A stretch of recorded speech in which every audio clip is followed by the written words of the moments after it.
Well, hello and welcome. This is Dr. Lemmon, and this is my April talk. We just got back from New Zealand for a trip with some hiking for a few weeks, and I got a new shirt with New Zealand style fabric, so it's kind of celebrating the opportunity. It was fun and great exercise climbing the mountains of New Zealand. Uh, that a lot of mountains there. It's really pretty country. Um, what I'm talking about this particular week is um, has to do with range and potential. I know I talk about range a lot and why it's so important and why potential comes into the nature of it and how energy flows and distributes and why we have such a thing as influence. So those are the ideas that I batter around with in my head. So I'll explain how I arrived at them and what goes on. So well, I think to start out with, you have to look at from physics when you have a concept of a piece of energy, a particle, a potential for a particle, which is what we're looking at today. We're looking at potential for a particle, right? So we're looking at potential for a particle, which just basically means potential is obviously already there when we start to request that, when we start to observe, we start to look, we then start to move to see that maybe a stream of light moves from, say, from a flashlight in a certain direction in a certain move. And how does it arrive at, how does it make choices? How does it get influenced? What does it do? Well, it turns out in physics that it actually starts out from a location and it entertains movement into every direction. It just actually kind of like reaches out in all directions and senses everything. And so the way it can map to confusing scenarios is because it senses everything and then it pulls its focus around what gets to the goal between point A and point B.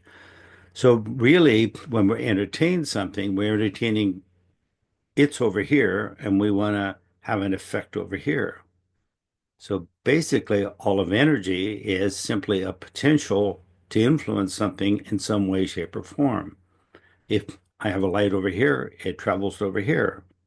It's just, but it tests out all of it first. It explores it all first. You can get the effect of it being registered and somewhere within range of intensity.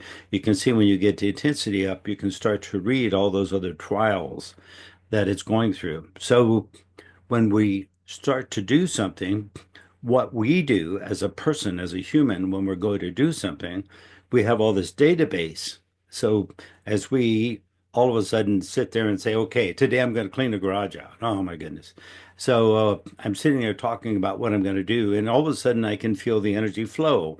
So it just means that entertaining the idea has finally got the system, which is very conserved. It doesn't want to overheat. It doesn't want to burn up. It doesn't want to be wasted. So when you get the idea going on your head and you put enough thought into it, this is what I'm going to do. I'm going to clean this up. I'm going to put this in trash. I'm going to put this over here. I'm going to do this. I'm going to put those boxes up there.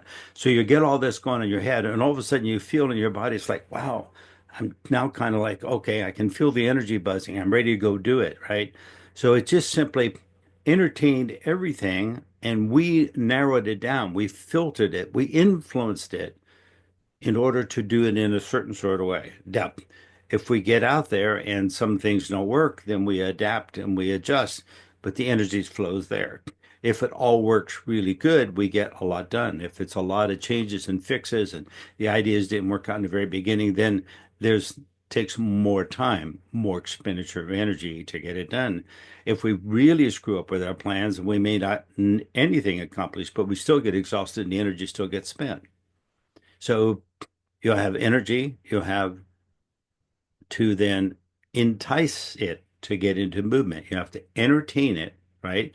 So if you're finding the potential for energy to do something, you have a task and you say, I know the potential is there. So you entertain that, how it's going to go about.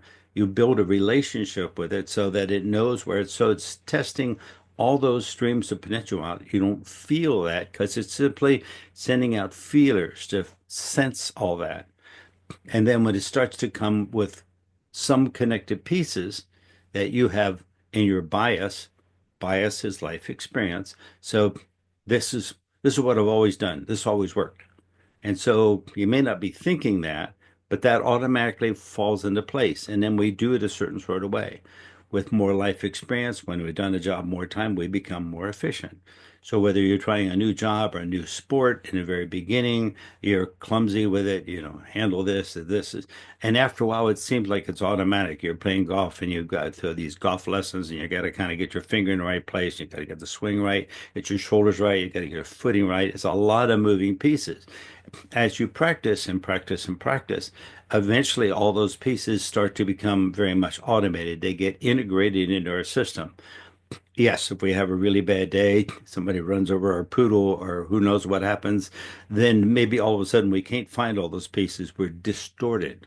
So it's almost like um, we're we're caught up in the energy has been dispersed. Part of it is to say, "Oh, why me, Lord? My poor poodle. I love my dog." It could be anything, but it gets dispersed, then we can't get into a focus of doing the task that we're doing.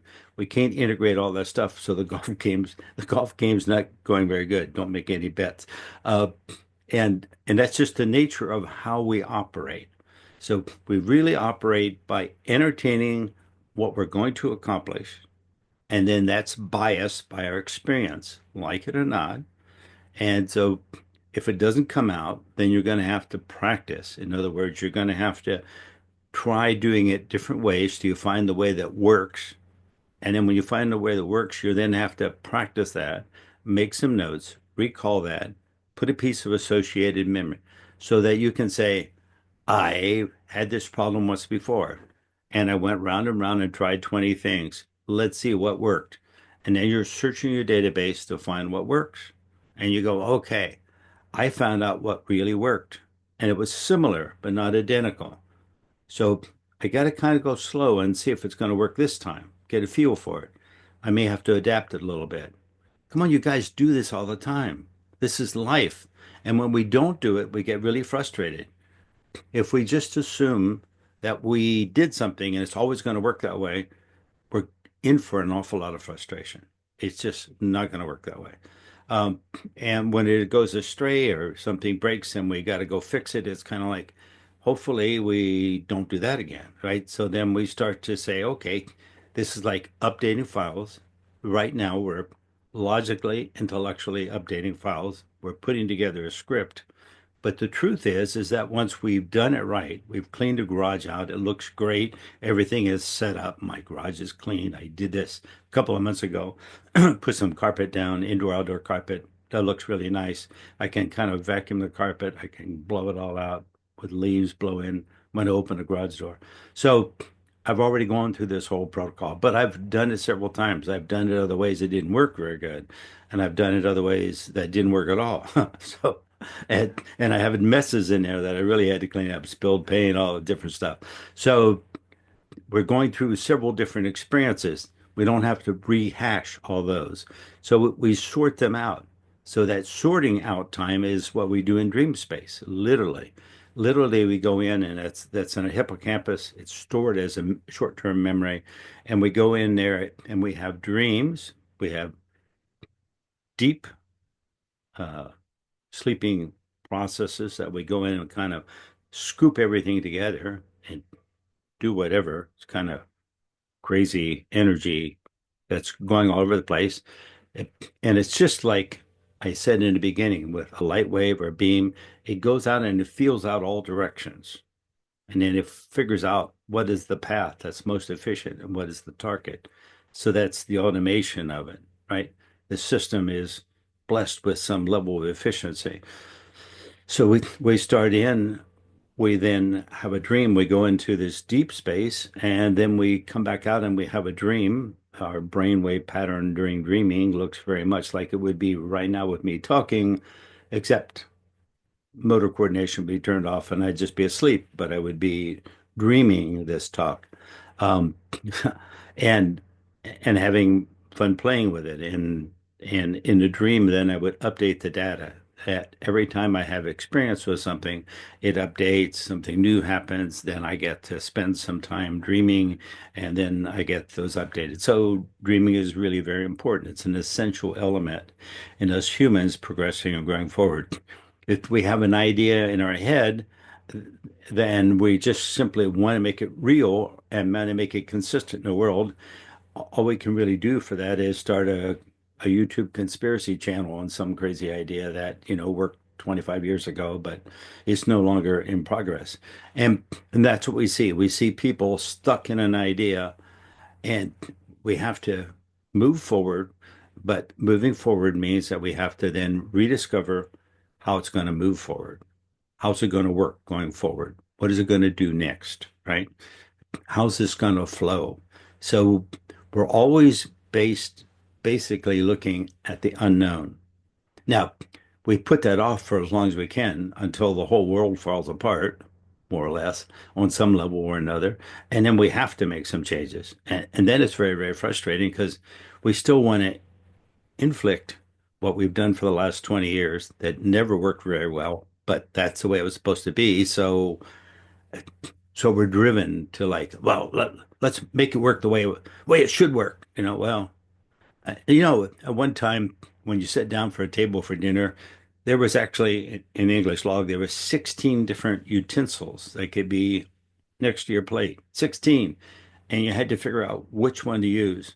Now, when you go to a restaurant, they take a knife, fork, and spoon, they wrap it in a napkin, throw it over there on the side, and you're supposed to figure that out. Even some of them put them in the center. You got to go get them and unroll them and put them out wherever you want them. And it's like, so we have more autonomy, we have freedom. Fortunately, we don't have 16 of them. We got down to maybe three. I mean, the Orient is a little better off because they just got a couple of sticks. It's like less dishes to do, less things to move around. But those are the differences in culture. So we're not looking for a right way.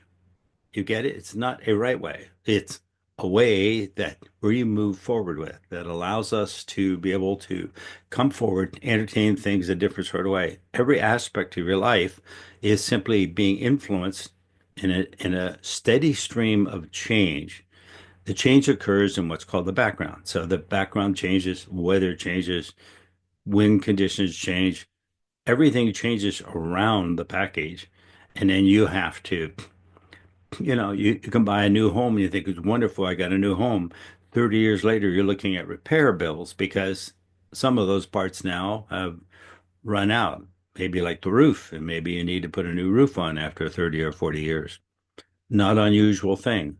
All stuff starts to wear down. All stuff starts to deteriorate. So we got it mapped out. Well, if it's 30 or 40 years and you put a roof on, maybe the roof you had is no longer even a roofing material they use. It's kind of hard to find a thatched roof anymore, and they don't last very long. But you can still find them in places in Britain and other places. I've seen them around the world. Um, so those are the changes that occur. So we can address changes and entertain changes as we move forward, or we can struggle with that and try to make do with the way that it used to be. But, sometimes that's maybe a more efficient idea, but it just seems more efficient or effective because of the fact that we have a limited piece. Maybe the supply material we used in the past, like most roofing material, is made from petroleum-based products. So is we get a little limited on petroleum products as we move forward on the planet. We used up reserves from the dinosaurs' days, and the dinosaurs haven't come back to die and rebuild those reserves yet, which takes thousands and thousands of years. So we've used up those resources, or in a threat of using those resources. So we have to bring out alternates. So at some point in time, we'll have to think of alternates for roofing material. And as I travel around the world, I find, yeah, lots of countries simply use roofing material that's available within that country, within the context. So there's a lot of variables to do. It's just not familiar to us. So those ranges come out and they hit patterns and pattern responses, and then it flows into the pattern response. It's almost like you're mapping it by saying, here's the source of energy, here's where I want it to work. And the two lines come together. This source of energy maps out everything, finds this point, and then flows to it. So that's the way it seems to work. Kind of interesting, at least physics. So we have then a range of how much of this marker has to be where we can then have a relationship with energy and how much energy has to be to have a relationship. Now we're getting into some variables called Planck's constant, right? It has to be a certain size. It's too small, we're not going to find it. If it's too big, it's overwhelming, bounces off of it. So we got a range. We literally have a range. We can't see, experience, or know anything smaller than a certain range. It's just like disappears. And anything bigger than a certain range just disappears, right? It's just gone. So we have this life within a range and a life that's driven by influences called patterns, and so then we want to do things redundantly. We have resources available that we can perceive, so it's within our range, and we pull those resources. We have resources that maybe expire, but then maybe something else from outside of our range starts to flow into it. We don't know, right? We don't know very much. We know kind of a lot about the very few things we know, but not very much about the big picture. So when a picture gets bigger and bigger, it's difficult to make precise statements. So when people come out and say, this is going to be the solution, this is going to fix this, this is going to fix this, it just means that right now, in this moment in time, that's where the focus is at. So that's where the intentionality is. We have fixes on things and it's changes. The fixes in 1920 are very different than the fixes today for the same problems, the same issues. Um, you know, you get to where I'm looking at new windows today. If I were going to change windows in my house, my windows are fine. But if I were going to change them, my windows are part wood and part plastic. I see the new ones up are all synthetic material. And so, most certainly, we're making some changes. We're running out of cutting down trees to frame in windows. And now we're just manufacturing things out of processed material. Um, it seems to me that the window frames I have that are on the outside plastic have endured quite well. Nothing has really got them. The inside of the windows is wood, it's hardwood, and it tracks, and the tracks and grooves in there seem to be fine. I don't have any warped windows. But after 80 years on this planet, I have fixed a lot of warped windows. I have moved into old houses where I had to tear them out, rehang windows. I had to replace the ropes that used to go with the sashes up and down to make the windows flow up and down. And yes, and now today the fad is to tear those completely out and put new windows in, but that's also another resource of finances. Uh, Ranges and locations and your relationship to something is ultimately very, very important. And the patterns that you hold sacred dominate that, but they're not always conscious. So when you start to do something, it's wise to be able to not only dream and update files, but it's nice to also do meditations where you can sit down and say, wow, what's working for me and what's not? That's kind of an interesting, it's a simple question. So let's go down the list, you know. Um, what would be my option? What is working for me out of 0 to 100? What is working for me, say, in relationship with my friend John? So what's working? Is how's that relationship working? Well, it's working. It's working at about 60, 65%. Oh, okay. Well, the first question would be, should I put energy in improving that relationship? I like John. He's a nice guy. So should I put energy into it? That's kind of interesting because you don't particularly get an answer back. Like, wow, because it's an option, not a solution, not an answer. That's why it takes a lot of question. So then you have to say, what value for me would I get improving my relationship with John?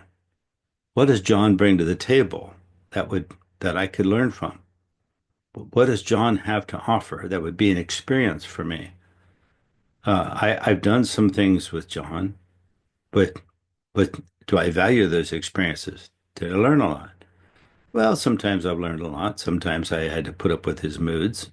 Sometimes I had to hear stories, and sometimes he's heard my stories. So you have to ask a lot of questions because when you ask something to flow, you have to remember it's going to flow everywhere. It's going to try every one of them out. You're just not going to be aware of it. And it's going to find a path that is based on the mapping you have had from experience in here. So if you're going to make a change, and you're going to have to make a change, sooner or later, you're going to have to make a change because the planet is always evolving. It's always in this step of evolving. So we put it off, and then it's a big speed bump to get over, which is what we're in the midst of right now in the world. So the people can't decide whose side they're on, whose side they're not on. This is not the first time this has happened. This has happened over and over and over again. You go back through history, and it's just like, yeah, we fought wars over this difference of opinion, and I had planned a vacation for later this year, and now all of a sudden my airline schedule and everything is changing because what they're looking at is like, oh, maybe this year we're not going to be able to fly planes over top of Soviet Russia or Ukraine. So things are going to have to change, right? But last month we could have flown over, maybe not later this year. So we're rescheduling. So I'm in the midst of, I had a planned vacation, and now my wife is diligently going through and figuring out which route we're going to take and which way we're going to go to our vacation now that we have to be careful what airspace we go through. So you see, these changes occurred. I didn't do anything to make those changes occur, but most certainly they're occurring on the planet, right? So we can't blame that on someone. It's just simply, it's all evolving. It's all changing, right? And so was there some screw ups? Well, yeah, there's always screw ups. We have a big plan in our head. We think that's all going to work out. It's like I don't know how many times I've got 3 cups of coffee and I'm going out to see some friends of mine that are out back, and I'm trying to juggle 3 cups of coffee going out through there in paper cups, and they're on a patio, and it's like I'm spilling hot coffee on my hands and all over the place trying to balance it all out. I should have just brought 2 out and went back and at the third one. Wait, come on, we've all been through this. It's like, there more than once in my life, I've made a mess trying to manage 3 cups of coffee, and it's like, but a couple of times I was successful. So it's not my pattern driving peace and dream analysis and updating this whole automated system has not canceled 3 cups of coffee yet. It's still saying, yeah, Chris, you can do it. Maybe, but you can do it. Maybe. So now I still look at that as 3 cups of coffee. I can do it, maybe. And then I get to the screen door and I got to jockey through the door and I got to get up the steps and I got to move around a corner. I'm trying to, yeah, it's would have been much wiser bringing 2 cups out and going back. You think that I would have got that lesson in the first 80 years of life? Uh, I'm just laughing because I just went through this a couple of days ago and had some friends over, and I'm trying to jockey cups, and like, wow, if it would have been 4 cups, I would have made 2 trips, but three, I'm just like, so how much are we a risk taker? Now, could we get better at it? Well, yeah, if I practiced it 4 times a day, every day for 3 months, no problem. I am totally confident that I could eventually get 3 cups of coffee and take them all out full because I have had done it on many occasions, but I've also failed on a few occasions, had a mess all over the place. So this is always the game of playing with range. You just open range up and you think it's solved all my problems. But no, it really doesn't solve all your problems because these patterns and integration in here want you to do things a certain way. When you open range up, you're taxing this system. And so you can't figure out, do I need more energy? Do I need more attention?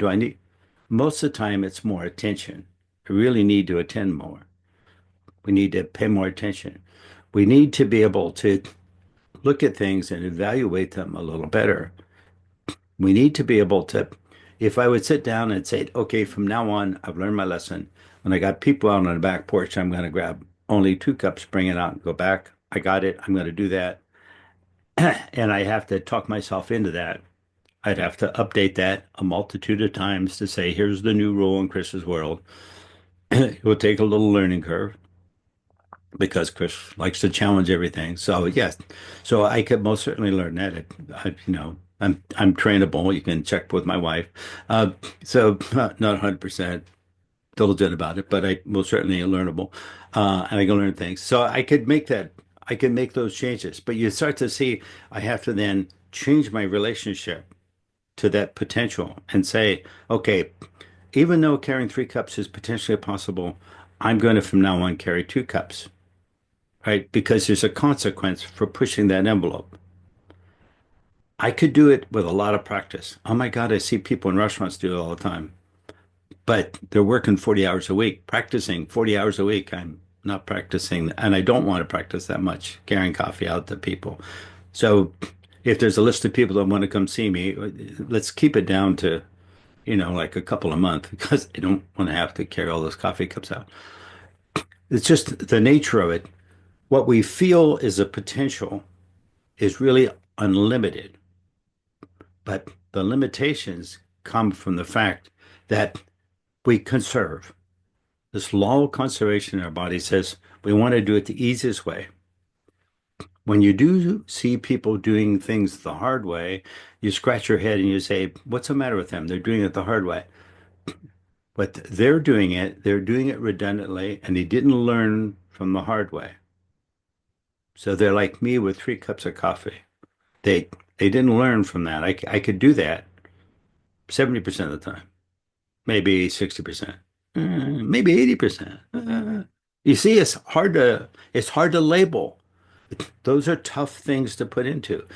We live through life, and this is stuff we put up with all the time. Anybody that's I have just gonna run over to the store, I'll be right back, and they get in a car wreck. It's like they didn't expect that car wreck to be there. Wasn't part of this pattern response. Someone else might have screwed up, or they might have got their attention lost somewhere.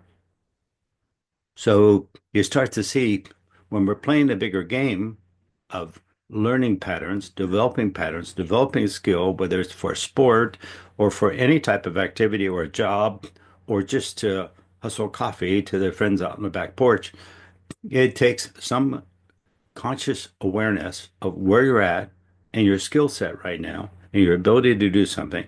We don't look at like, I can do that. No, that's not it.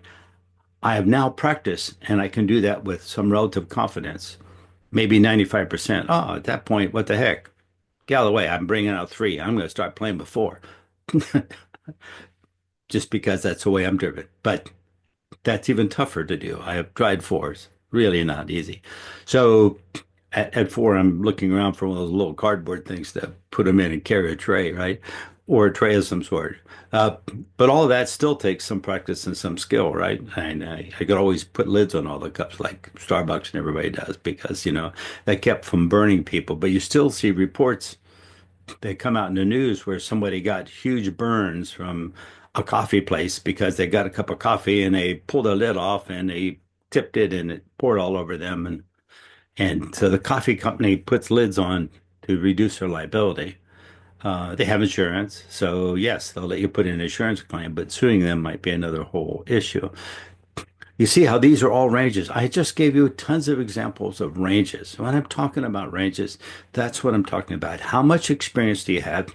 If you can expand the level of experience out, then you have to practice, and then you have to do more dreaming, right? Update files, get confident with it, get all that automated pieces into play.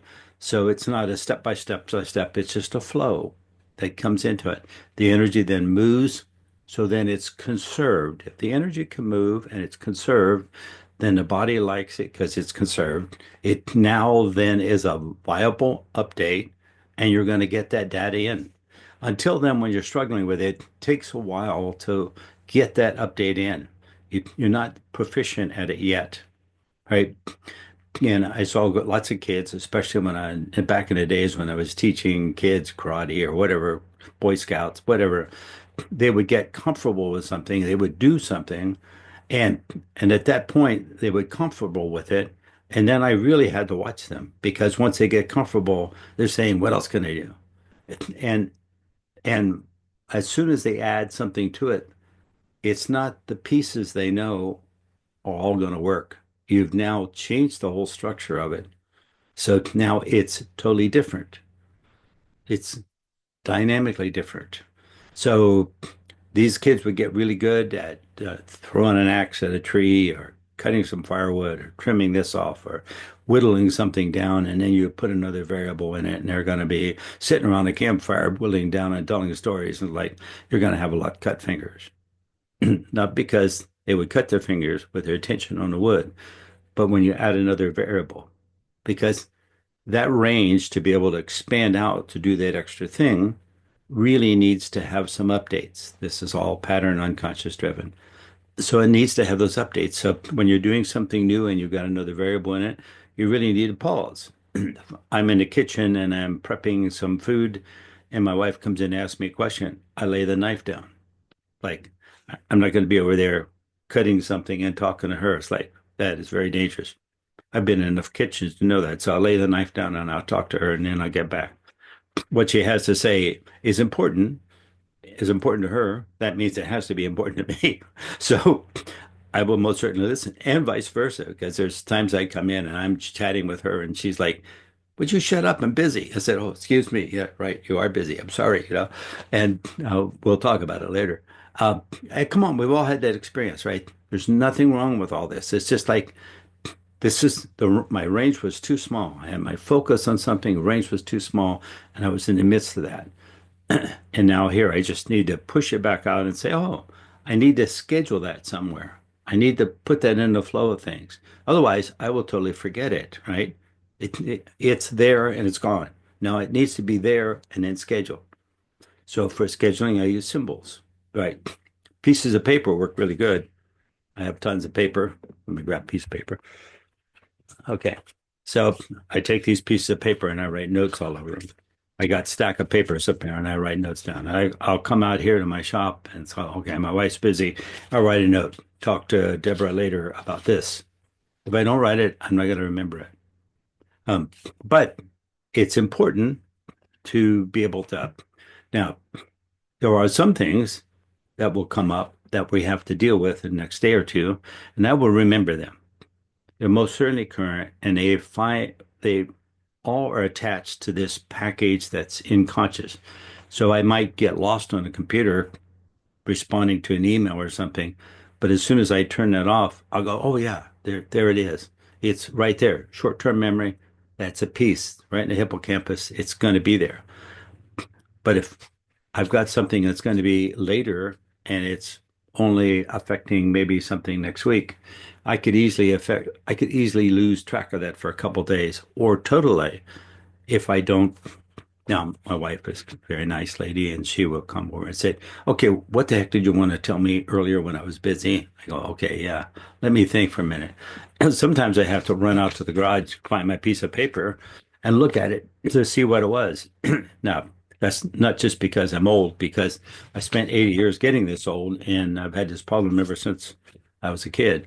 Uh, I used to be my mother yelling at me and my grandmother yelling at me, and then who knows how many wives yelling at me, uh, just because I didn't have the habit of making a note. You got to get real with yourself, uh, and you got to take in and track things down a little bit so that you've got them. Whether you can store them up, yeah, some people have this amazing memory. But even people with amazing memory, I am just surprised that they lose things. I get people that I know that have an amazing memory, and we're sitting there watching a show, a movie at their house on a computer screen, big screen somewhere, and we're watching a movie and we're talking about it. And and when the movie's over, he's talking about a scene and he's got it all wrong. And so I'm just sitting there saying, hey, I just watched that with you. But I've seen that movie before, and that didn't happen that way. It happened this way. So, he wants to make a point of it. So he goes back and he goes, puts the movie on, comes on a computer so he can track, move it fast forward, find that scene, which he does. And there he's looking at it and says, oh my goodness, you're right. It's not the way I thought it was. And I've seen that movie several times and I thought it was this way. Well, the first time he saw it, he assumed it would be that way. Might have been a better cut for the producer, might have been a mistake, or it might have been the producer didn't agree with him. All those things are possible. And it's just like, so he got in his head, this is the way it should be. Do you start to understand that sometimes your thinking of the way you think it should be will override the way it really is, right? It's like if you have a little bigger range, then you'll start to see, oh, this is the way it is, and this is the way I think it should be. The range is big enough to entertain two. So then you can go to a new question. I wonder why they did it this way, not the right way, this way instead of the way I would have done it, which would have been the right way, of course. But then I start to entertain that. I said, well, actually, if I tie this in, I can see other problems this will cause. And they probably thought about that. I didn't until now. So now I'm spending a little more time with it. I'm starting to see, okay, now I can understand why they did it this way and not this way. Oh, wow. I just took a little time. So we could call that little time a meditation. I'm seeking out questions. I'm looking at like, I have to shut a little noise out and fully attend to this and say, why would it be that way? So when I see somebody do something that's really dumb, I go, wow, why would they do something that dumb? Because I think it's going to help me. I'm not trying to judge them. I just don't want to do the same dumb thing they did, right? uh, they're going to figure it out or not. But at some point in time, yeah, everybody's got to die. Uh, so I just want to figure it out. I want to go, wow, why did they why did they run into that door? Right? Like, wow. Uh, you see all those out signs on electric doors, and then people stand on those pads, and somebody comes along and pushes the door and smacks into them. It's because they're on the wrong door. If it's a little kid, it makes sense, but if it's an adult, it's just like, where were you at? Right? We can all go unconscious. We can all get caught up in a thought. We can get totally caught up in something and assess it a little bit. All right. We really have to be kind of conscious of, I take a breath, I open up range. I'm walking down a trail, which I just got back from doing. I'm hiking down a trail. I look up, I see a turn in the road, I see a dip. I'm looking around for things that I'm going to have to deal with when I get there. I got my range as big as I can. I can see down there 30, 40 yards and it's a bend. So I'm going down there pretty confident what's going on. I've looked at the lay of the land. I'm going along and then I can have my thoughts going on and I'm open up. When I get to that curve in the road, I got to come back to, okay, now I'm attending to me walking and I got to look like, oh, it does this, this, this.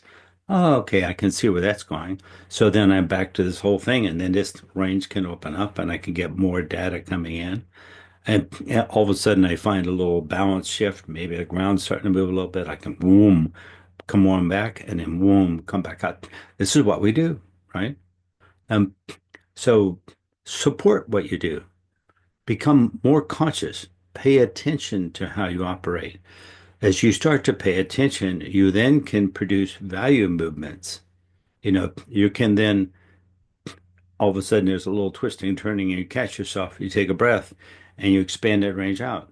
You come back again, you expand that range out again. You're playing with that all the time.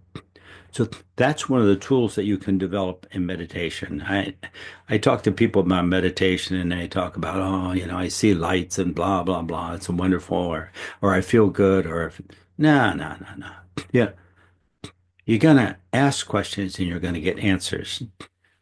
How can I keep my range big? How can I be aware of more things all the time and still have a focus of accomplishing an objective? Because if I do that, I increase the probability I'm going to be able to get along with everybody out there. Right? I still may look at them and say, oh, that was a dumb thing to do. But I now fully realize that that's a dumb thing to do, but they were stuck in that. And I get a bigger range, I might have a better chance. So I need to make the range bigger and I need to ask questions. Where'd they go astray? It's not my problem. I don't have to figure it out. And definitely they don't want to hear it from me. But I need to think about that. I need to go, where did that go astray for them? How do I operate differently? Because I haven't banged into a door. How do I operate differently than they do? And how could I improve that? It would have been great if I would have seen them hit at the door and said, "Hey, that's an outdoor. You shouldn't step on that." I've done it with a lot of kids, but I'm looking at adults doing it. I'm thinking, what do they think they're doing? Silently in my head, right? Rather than say anything, because then I might have someone screaming at me or have a reason for it or all the above. You start to see we prejudge, we evaluate this stuff because our range narrows down. And this the greatest tool is to spend some time meditating, contemplate that. People spend lots of time watching movies, and half the time they're restructuring scenes. Because I've seen that over and over again. I They just read it. I've done it myself because I've looked at something and I said that was dumb. They should have went that way. And then in my memory, they went the way I thought they should have. Doesn't mean I was right. Sometimes you see a building over here and you go, why are the people going this way to get up the hill? Why don't they go that way? Well, maybe there's a river down there. Who knows what? It's like there's always more details and you don't see them till the range opens up. So we're looking at our ability to send out energy and sense. It goes out in all directions, and most certainly does. Do we have a sense coming back? Yes, we get a sense of things if we pay attention to them. The range is big enough, we start to feel things. It's giving us some information because it's trying to map the most effective way based on our patterns, right? So as you open the range up, you're now flowing more energy coming in. As you're flowing more energy coming in, then the patterns are getting more information. Yes, they're not going to update until tomorrow or the next day, but they're now gathering information. Now it's in short-term memory. So now we're at least contemplating it. We can engage this brain. We can start to do this, and we're setting up to be a better life tomorrow. But if we keep doing the things that we have always done, we're always going to wind up with the same out picturing we've always done. We have killed enough people and been in enough wars and judged and criticized and racist and all that. And it's like, if we're going to change all that, we really need to go and examine and realize that we're the person that's doing that. And we're doing it because it's a habit pattern that we got taught to us somewhere, and most of it's unconscious. So we don't really have to go into it. We have to have real experiences with range so we can see the variables, we can see what's going on, and we can then arrive at a new protocol and we can then dream a new way to do it and update all those files so we quit making mistakes. So that's the importance of range that comes into play. It's the importance of paying attention, which comes into play. It's the importance of meditating, which means set aside time to pay attention and questions. Ask lots of questions. Don't say, what is the right way? Say, what other ways are there? Make it always open-ended. Don't look for the answer because you have an answer and the world is evolving. As soon as you get that answer, it's on its way to be the wrong answer. It's evolving it to be something different. So don't lock into the fact of I know or I'm the expert. Experts don't last very long. Things change always, right? So this is the process of changing. I've talked long enough. This was just coming up for the for the month of April. And so if you guys have any questions that concerning range or meditation or the idea of how this process works of feeling your way along in the dark, so to speak, and sending out those feelers and getting data back and being able to relate to that and actually learn from that or deny that and try to impose something that won't work on it or something we think would work better, but we don't have all the details. The range needs to be bigger, bigger, bigger, bigger, right? Not all the time. When you're driving down the road, you shouldn't be looking at the sidelines all the time, but you most certainly need to look at the sidelines occasionally. And so you've got to glance around, you've got to pay attention. Supporting a wider range is what this talk is all about. All right. So thank you. And questions you have, go ahead and email me, Chris at wizardscatch.com. I'd be glad to entertain your questions. And if I come in with a bunch of questions on the same topic, we'll do another video. And so we'll see what we come up with next month. So uh, thank you very much.